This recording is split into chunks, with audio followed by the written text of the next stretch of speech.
What happened now? Why are you looking like crayfish? Is that how you talk to somebody you've not seen in a long time? Hi everyone, welcome back to the channel. My name is Roszy Peterz, and if this is your first time here, you're most definitely welcome. I'll be starting a series called Roszy Peterz Said, where we get to talk about everything and anything, mostly the things you could not or cannot say. We'll be talking about toxic family members. We always hear about toxic relationships, toxic friendships, toxic siblings, toxic jobs, but we barely hear about toxic family members. And this is a topic people shy away from, a controversial one at that. But today we're going to be talking and spilling everything about toxic family members. And I would say it as it is, especially the father's side. Let's be truthful. Yes, the mother's family members, some of them might be toxic but not want to really show it. But the dad's side. So what is toxic? That's what we're going to start with, so we know where we're heading to, or where we're driving at. I'm sorry. Toxic is harmful. Toxic is poisonous. Talking from personal experience, I knew what toxic family members was when we moved from Lagos to the north. If you do not know, I am a northerner from Nigeria, from Kaduna State to be precise. And I can tell for a fact that it's not a funny experience. I was 16 years old at the time, and I tell you the amount of confusion that brought to me, yeah, because you're thinking, did I do anything wrong? Am I the drama? You know when you're trying to be nice and all you could get is complaints. I just knew it was wickedness. There was nothing I could call it at that point except wickedness. It was draining. I don't wish that on anybody's child. I don't wish that on any young person, because you're just trying to grow and just trying to be happy and peaceful and nice, thinking, oh, family, oh, they will never hurt me, oh, they will never do anything to me. And the next thing you're seeing is something different from what you thought family should be. People who can relate to this know that it is not a nice experience. So I would like to tell parents to please take note of the complaints your children give. They might really be making sense. You are a sister or a brother to that person, so you think, oh, everything is fine. My brother, my sister, my siblings are nice. This generation of ours should actually do better, since our parents probably could not know better, and we now know better. We know about mental health, we know about toxicity. It's so hard to pronounce that word. We now know about toxicity. We should try to do better for our children. I have a lot I can actually say about this topic, because but I'll just group them into 10. Let's just break it down into 10. This thing can apply to your toxic friend, toxic relationship, toxic job, toxic environment, toxic home. But we're focusing on family members because people tend to deny that fact that family members can actually be toxic. In fact, I can actually be toxic to my brother and would not know. I don't know if you get what I'm saying. I could think this is the right way to say this thing. This is the right way to go about this thing, but it's actually hurting. So here are the 10 ways we can actually stay away from toxic family members and not let them get to us. First, create boundaries. That cannot be overemphasized. Please create boundaries. Don't think because auntie is my uncle, that's my daddy's brother, so therefore he must know everything going on about me or my family. No. Imagine that people can come in to my space from here. I'll put something here so that it wouldn't allow the other person come through. They have to knock or ask me before coming through. That's the best way I can explain this thing now. So imagine your life like that. I don't let them in on anything except you want it, so it's your life, okay? Then the second one, be intentional about everything. Everything. You want to become a doctor, and your uncle from nowhere comes and tells your dad or tries to convince his brother, your dad, why you go be doctor? Men do law now. And then they are coming to advise you. You are already convinced. You know what you can do in school. You know your capacity. You know that I really like medicine. And then from nowhere, you're already being convinced that you should read law because the family needs a family lawyer. Cut it. Please excuse the noises in the background. Thank you. Now moving to the third one. Do not allow things get to you. They are just being wicked for no reason at all.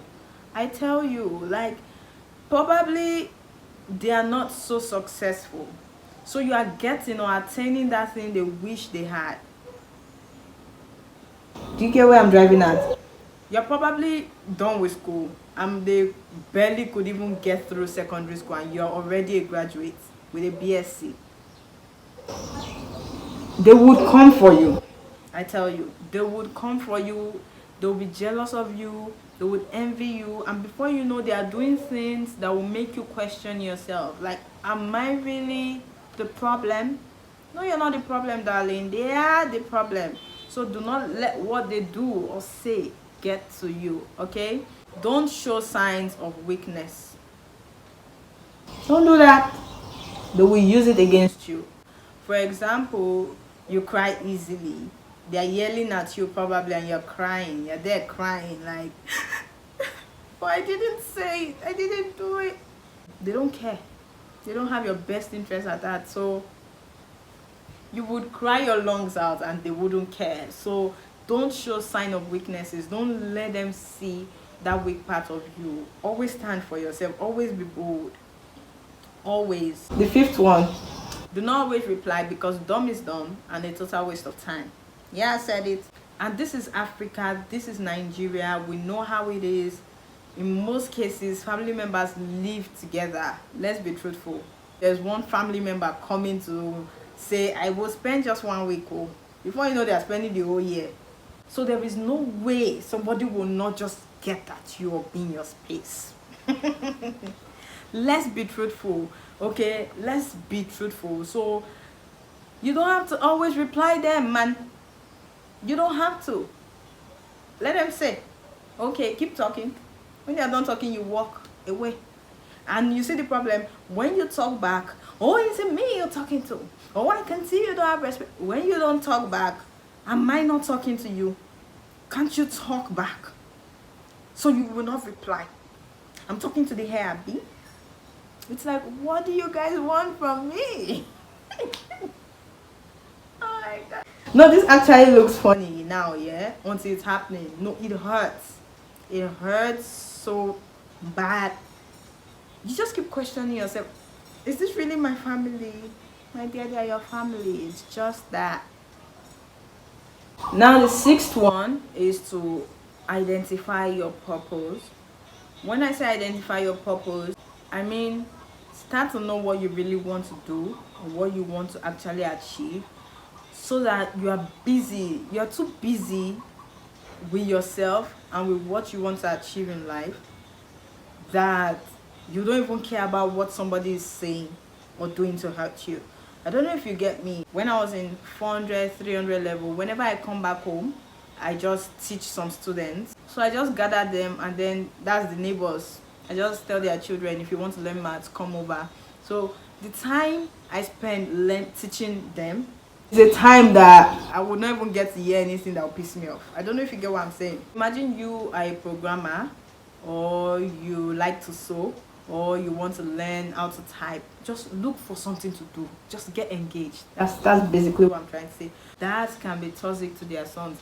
Dads always seem to want to go too extra with the sons. It's like you're too strict on your son. Why? Don't be your pikin. Don't be your born. This is your child, for God's sakes. Why are you so hard on him? And then you treat the girl child very like. I'm not a fan. I'm not a fan of such dads. Please be nicer to your sons. You create a generation of men that keep going. This thing keeps going in circles. I saw a movie, Embattled. I think a movie from 2021.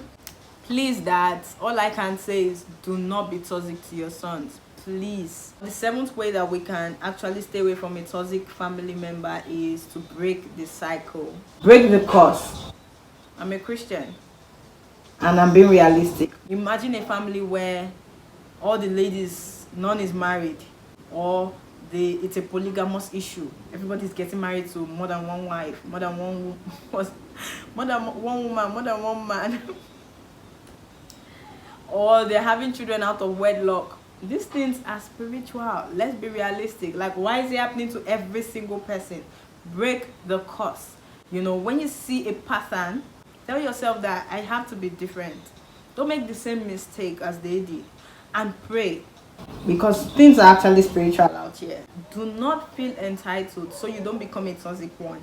Yeah, we're here talking about people who are toxic or family members who are toxic. What do I mean by entitlement? I would always give examples because that's the best way I know how to explain things. Your sibling is taken to a private school and then you are in a public school, and then you start to feel entitled, like, excuse me, why am I not the one taken outside? Why am I not the one in a private school? Why is it Chike in a private school? Why is it Dora in a private school? You would become that jealous grown aunt or uncle if you don't stop that. When you feel entitled, you start to become toxic. That's the truth. So do not feel entitled. Understand that this is family. They know why they are doing that. Let them be. When you make your own money, you will do what you want with your money. You get? Yeah. Our 9th point, do not play small. You will be envied because you're breaking free. Remember when we said break the curse? Maybe they're asking you, I heard you just got an admission to study your master's. Wow, that's not yeah, thank you, sir. But don't play small. Yes, sir. By God's grace, I just got an admission to study my master's. Enjoy your life. I hate it when people say people have it worse. What should I do about that information? People have it worse, but people have it better. People have it worse, but people have it better. So why won't I want to aim for something better? Why would I be playing small? Like, oh, people have it worse. I should actually be everybody with their names. This is your time to shine well. Do not play small, but be humble. They are two different things. Playing small is not humility. Let's be truthful. Playing small is not. For the longest, I've always played small. I don't want them to know that I teach. I don't want them to know I'm a lecturer. I don't want them to know I do my master. Playing small isn't humble. Let's be realistic. If you even play big, that's when people will respect you in this country. Yeah, I said it. I've noticed. If you don't have money, nobody cares about you. If you're not attending those big events, nobody cares about you. If you're not famous, even though you don't have money in your pocket, but you have a big name, everybody knows you. Everybody wants to know you. Everybody wants to care. That's how this country is. That's how the mindset of people works. Actually, I think it's even beyond this country, because look at Anna. Inventing Anna. Yeah, I think that's the name of the movie. Look at it. It just teaches you to know that you don't have to play small. I tell you. Look at how that girl got away with everything by playing big. Now, I'm not saying that you should go and form what you're not. Okay, that's a different thing entirely. I'm just using that as an example to show you that playing small helps nobody. It helps nobody. You achieved that thing. Yes, I achieved it. Say it. You worked so hard to get there. Say it. That's you not playing small. You can't dim your light because other people's lights ain't shining. That's not your business. Their light will shine, and when their light shines, they would so rub it on your face that you would wish that you actually you blew your own trumpet. Last but not the least, which is actually the toughest one, but actually not a tough one for somebody like me. Cut every means of communication. When you call them, the next thing they do is piss you off and your day is ruined. Is that what you want? When you go to visit, they are telling you, oh, you've lost weight. Wait, what happened now? Why are you looking like crayfish? Is that how you talk to somebody you've not seen in a long time? No, we're not saying keep malice. We're going to say we're Christians. We shouldn't be keeping. Nobody's keeping malice. Nobody is. But you don't have to keep talking to somebody that is hurting you, if you get what I mean. Mom, dad, brother, sister, you can be toxic too. Me, I can be toxic too. But when we realize what we do, that actually, when you see that somebody keeps getting hurt by what you say, what you do, I don't like what you said, I don't like what you did, I don't like it. Notice it, realize it, and ask yourself, how can I do better to not keep hurting this person? You claim you love this person, yeah? Try to do better. Try to do better. And if you see that nothing is not profiting, it's not profitable, you're not gaining anything. Cut it. Cut it. Even in the Bible, God let the Israelites go because the Egyptians were toxic. So, do you see? If I am toxic to you, let me know. I'll do better. But I hope you learned one or two from this video. I hope you're able to now know that you can actually stay away from toxic people and not feel guilty about it at all, because even the Bible said so. Yeah, I said it. All right. Thank you guys for staying up until this point. If you stayed up until this point, you're the real G, my G. You're the realest G, my G. Do not forget to subscribe. As always, like this video if you like it, and then share the video if you think there's somebody that needs to know that they should stay away from that toxic family member. All right, until the next video.